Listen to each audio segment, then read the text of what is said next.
मैं इस प्रतिष्ठित सदन में भारत की वैज्ञानिक प्रगति और टेक्नोलॉजी में आत्मनिर्भरता की यात्रा में प्राप्त एक महत्वपूर्ण उपलब्धि के बारे में उल्लेख करना चाहता हूं। दिनांक 6 अप्रैल 2026 को भारत ने तमिलनाडु के कलपक्कम में एक महत्वपूर्ण वैज्ञानिक उपलब्धि हासिल की।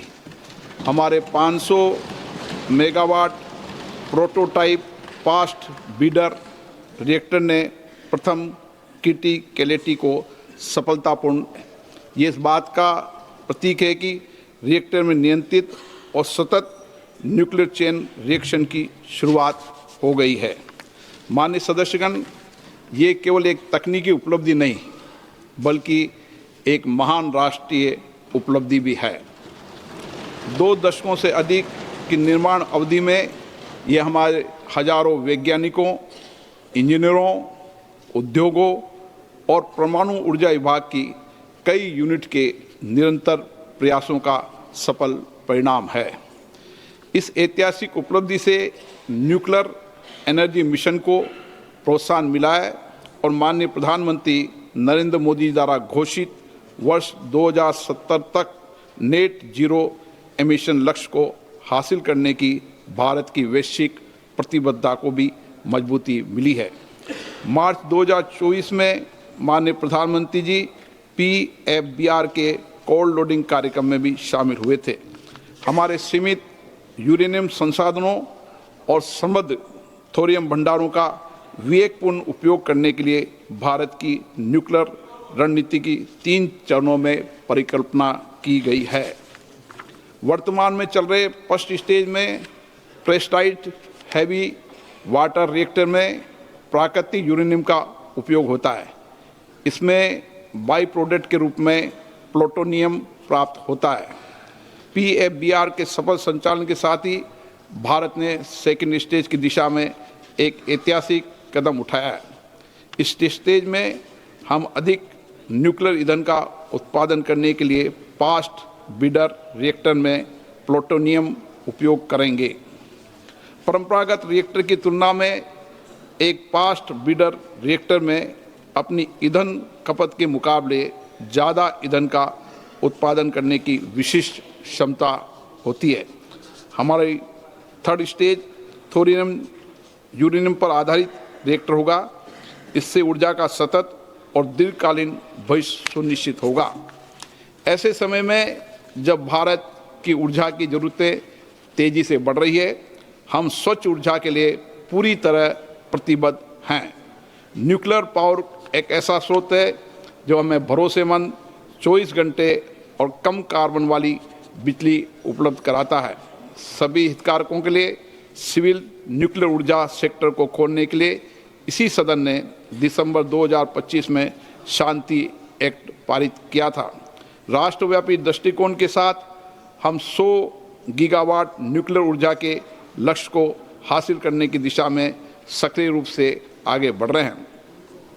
PFBR के किटी कैलेटी हासिल करने के साथ ही भारत ने लंबे समय से परिकल्पित इस प्रोग्राम के दूसरे चरण में प्रवेश कर लिया है।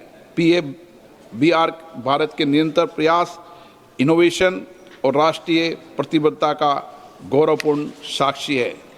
यह हमारी वर्तमान क्षमताओं को भविष्य की अधिक सतत और आत्मनिर्भर न्यूक्लियर ऊर्जा से जोड़ने वाली एक महत्वपूर्ण कड़ी है। ये उपलब्धि पूरी तरह स्वदेशी प्रयास के द्वारा हासिल की गई है। ये reactor Indira Gandhi atomic research centre द्वारा डिजाइन किया गया है। इसे nuclear power corporation of India limited ने बनाया है। इसमें अन्य भारतीय उद्योगों की भी महत्वपूर्ण भागीदारी है। ये हमारे वैज्ञानिकों के इकोसिस्टम और राष्ट्रीय सहभागिता की शक्ति का गौरवशाली प्रतीक है। माननीय सदस्य, इस उपलब्धि के साथ ही भारत इस एडवांस टेक्नोलॉजी में विशेषज्ञता हासिल करने वाले चुनिंदा देशों में शामिल हो गया है। इसने राष्ट्र को एक ऐसे राष्ट्र के रूप में स्थापित किया है जो जटिल और फ्रंटियर टेक्नोलॉजीज़ को पूरे आत्मविश्वास और आत्मनिर्भरता के साथ विकसित और उपयोग करने में सक्षम है। इससे महत्वपूर्ण बात यह है कि इस उपलब्धि से अपनी क्षमताओं पर भरोसा करने वाले और एक सुरक्षित, सतत एवं आत्मनिर्भर भविष्य के निर्माण पर जोर देने वाले देश का विश्वास दिखाई देता है। इसके अलावा PFBR के सफल संचालन से देश में न्यूक्लियर ऊर्जा का विस्तार आसान होगा और हम अपने कार्यक्रम के तीसरे चरण की ओर तेजी से बढ़ पाएंगे। इससे एडवांस रिएक्टर टेक्नोलॉजी, ईंधन साइकिल सिस्टम और हाई एंड इंजीनियरिंग में नए अवसर खुलेंगे। माननीय सदस्यगण, ये उपलब्धि एक नई शुरुआत है, ऐसी शुरुआत जो हमारे वैज्ञानिक पायोनियर्स के विजन को आगे बढ़ाती है। एक ऐसी शुरुआत जो ऊर्जा आत्मनिर्भरता के लिए हमारी यात्रा को सुदृढ़ करती है। एक ऐसी शुरुआत जो हमें विकसित भारत के लक्ष्य के निकट लाती है। ये एक ऐसा पल है जो हमारे समग्र भविष्य को आकार देने और हमारी साझा आकांक्षाओं को पूरा करने वाली विज्ञान और तकनीकी शक्ति में हमारे भरोसे को मजबूत बनाता है। PFBR के नियंत्रित चेन रिएक्शन की पहली चिंगारी केवल ऊर्जा उत्पादन क्षेत्र की उपलब्धि ही नहीं है, बल्कि आने वाली पीढ़ियों के उज्जवल भविष्य का संकेत है।